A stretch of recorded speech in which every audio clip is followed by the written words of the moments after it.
किस संविधान में लिखा था कि फेल अभ्यर्थियों को पास करना? ये किस संविधान में लिखा है? वो बयान ही ऐसा देते हैं जिससे मुझे लगता है कि वो इस पोस्ट के काबिल ही नहीं है। शिक्षा मंत्री हमसे जीवन में दो ही गलती है, एक तो आपको वोट दे करके, एक हमने सुपर टेट एग्जाम पास करके।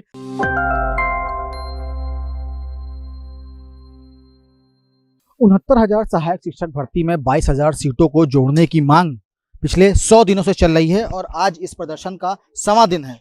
हम आपको नज़ारा दिखाएंगे कि अब ये आलम आ गया है कि SCRT के पास जो पानी की टंकी है वहाँ पे अभ्यर्थी पिछले 100 दिनों से प्रदर्शन कर रहे हैं और अपनी मूल सुविधाओं को देखते हुए अब यहीं पे उनका खाना भी बन रहा है। तस्वीरों में आप साफ तौर पर देख सकते हैं कि ये वही अभ्यर्थी हैं जो पिछले 100 दिनों से SCERT कार्यालय के पास एक पानी की टंकी है वहाँ पे इनका प्रदर्शन चल रहा है। इस प्रदर्शन में कई रंग देखने को मिला। कई बार इन्होंने SCRT कार्यालय का घेराव किया, मुख्यमंत्री आवास का घेराव किया, उप मुख्यमंत्री आवास का घेराव किया, साथ ही साथ इन लोगों ने भाजपा कार्यालय का भी घेराव किया। लेकिन जो इनकी मांग है 22,000 सीटों को जोड़ने की मांग, वो कहीं ना कहीं सरकार द्वारा दरकिनार किया जा रहा है। शायद यही वजह है कि पिछले 100 दिनों से इन अभ्यर्थियों का धरना निरंतर जारी है और अब इन अभ्यर्थियों के सामने जो परेशानियां हैं वो मूल सुविधाओं को लेकर परेशानियां हैं। आर्थिक तंगी से जूझ रहे हैं ये लोग। कई बार इनकी तस्वीरें वायरल हुई भीख मांगते हुए, लेकिन फिर भी जो आंदोलन है, हर परिस्थिति में यह आंदोलन जारी है, चाहे बरसात हो, चाहे धूप हो, चाहे कोई भी मौसम हो। जो आंदोलन है 22,000 सीटों को जोड़ने के लिए, वो आंदोलन अभी भी जारी है और अभ्यर्थियों से हम फिर से एक बार बात करने पहुंच चुके हैं। 100 दिन हो गए हैं इस आंदोलन को, आगे की क्या रणनीति रहेगी? आगे की रणनीति तो स्पष्ट है कि 100 दिन हो गए, आगे भी हम इंतजार कर रहे हैं। ठीक है, आंदोलन हमारा अनवरत रहा है और रहेगा। जब तक हमें जीत नहीं मिल जाएगी हम यहाँ से हटेंगे नहीं। और माननीय योगी आदित्यनाथ जी से हमारा यही अनुरोध है, आपने खुले मंच पे स्पष्ट तरीके से कहा था कि 1,37,000 पदों को कंप्लीट करेंगे। अब तो आपके पास पद भी हैं और योग्य अभ्यर्थी भी हैं। 1,37,000 में से कितने पद खाली, उन पदों को भर दीजिए और हम योग्य अभ्यर्थियों का सम्मान दे दीजिए। और हम देखिए, आप एक बात और कहना चाहते हैं, कहते हैं कि ये ऑर्डर सुप्रीम कोर्ट का डिस्पोज्ड है, डिसमिस्ड है, लेकिन आपको ये पता होगा कि सुप्रीम कोर्ट का सबसे पहला आदेश तो यही था कि 1,37,000 पदों को 6 माह के अंदर भरिए। बताइए, सुप्रीम कोर्ट के आदेश का पहले आपने पालन नहीं किया तो बताइए हम कहाँ से पालन करेंगे डिसमिस्ड और डिस्पोज्ड का? ये तो संवैधानिक अधिकार है और हम इसे लेके रहेंगे। और सरकार को हमेशा अधिकार है, जिस तरीके से एक एग्जाम होने के बाद आपने कट ऑफ को बाद में जारी किया था तो आपको ये अधिकार है, तो आपको ये भी अधिकार है कि जियो में स्पष्ट लिखा होता है कि आपातकालीन स्थिति आने पर सीटों को घटाया भी जा सकता है और बढ़ाया भी जा सकता है। अब इससे बड़ी आपातकालीन स्थिति क्या होगी? हम खाने के लिए, पहनने के लिए, रहने के लिए, सोने के लिए हर तरीके से हम व्याग्र और त्रस्त हो चुके हैं। अब इससे बड़ी कंडीशन हमारे लिए क्या आएगी? बताइए। हम हर तरीके से, हमारी टंकी पे बहनें बैठी हुई है, हमारे भाई भी बैठे हुए हैं, हम इतने ज़्यादा त्रस्त हो चुके हैं। अब तो माननीय योगी आदित्यनाथ जी को ये समझ लेना चाहिए कि हम आपके ही सपोर्टर हैं और आपके ही सपोर्टर रहेंगे।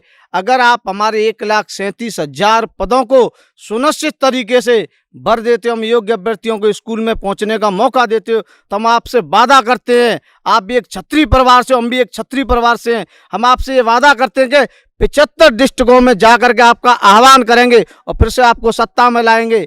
तो आपसे हमारा यही अनुरोध है कि 1,37,000 पदों को भरें। अगर आप ऐसा नहीं करते तो आप समझ लीजिए 2022 आपके लिए वो कलंकित साल होगी कि आप जीवन में भी दोबारा से सत्ता में नहीं आ पाएंगे। जिस तरीके से आज हम लोग धरना दे रहे हैं, समझ लीजिए 2022 आपके लिए वही मजबूर हो जाएगी। इसलिए देखो, केशव देव मौर्य थे, इस सत्ता में आने से पहले हमेशा धरना देते थे, कहते थे कि सपा वाले हमेशा मेरिट का वो करते हैं। आपने कौन सा उचित कार्य कर दिया, ये बता दीजिए। हमसे जीवन में दो ही गलती है, एक तो आपको वोट दे करके, एक हमने सुपर टेट एग्जाम पास करके। बताइए, हम एकेडमिक को कैसे चेंज कर सकते हैं? कोई इसका उपचार है? नहीं है उपचार। हम ज़्यादा से ज़्यादा टेट में या सुपर टेट में केवल नंबर लेके आ सकते हैं, अपनी एकेडमिक को कभी चेंज नहीं कर सकते। एक कमेटी का भी गठन किया गया था, कहा जा रहा था कि आपसे उनकी मुलाकात कराई जाएगी, आपकी जो मांग है उस पर काम किया जाएगा, लेकिन आपको लगता है क्या वो कमेटी काम कर रही है? देखो, अभी हमारे पास कोई पॉजिटिव रिस्पॉन्स नहीं आया है, ना हमें ये पता चला है। कमेटी गठित की गई है, लेकिन कमेटी का किस पे और किस उस पे मुद्दे पे विचार किया जा रहा है हमें आज तक ही नहीं पता है। नई भर्ती के लिए ये घोषणा कर रहे हैं, ये बताइए नई भर्ती किस तरीके से लोगे आप? जब हम पुराने अभ्यर्थी इतने सुपर टेट अच्छे नंबर ला करके बाहर हैं, ये जो फेल अभ्यर्थी बार बार नई शिक्षक भर्ती की मांग करते हैं, जिन्होंने टेट भी क्वालिफाइड नहीं किया है, अब वो बताओ सुपर टेट कैसे क्वालिफाइड करेंगे। और मैं माननीय योगी आदित्यनाथ जी से आज ये कहना चाहता हूँ, 550 में आपने शिक्षा मित्र और BTC वालों को मौका दिया था, जब तो 26,000 सीट खाली रही थी। अगर आप 69,000 में शिक्षा मित्र और BTC वालों को मौका देते तो आज इसमें भी 30,000 सीट खाली रहती। हम ये B.Ed वाले योग्य अभ्यर्थी हैं, जब आपने योग्य अभ्यर्थियों को मौका दिया है तो हमेशा इनके सुपर टेट के मार्क के अनुसार इन्हें नियुक्ति देनी चाहिए। अगर आप उस समय ये काम नहीं कर सके हो तो 1,37,000 की बची हुई सीटों को इनमें ऐड करके या अलग से जियो जारी करके हमें मौका दीजिए, जिससे हम अपने स्कूलों में पहुंच सकें।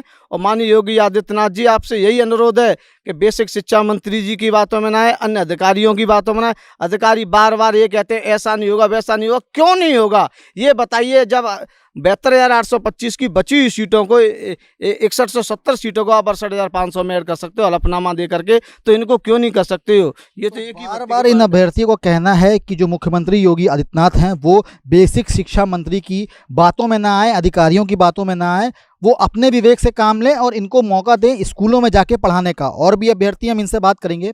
बार बार सतीश चंद्र द्विवेदी की बात हो रही है, आखिर क्या वजह है सतीश चंद्र द्विवेदी से इतने नाराज़ हैं आप लोग? जी सर, सतीश चंद्र द्विवेदी से नाराज़ हम लोग नहीं हैं, लेकिन वो संविधान का हवाला देते हैं।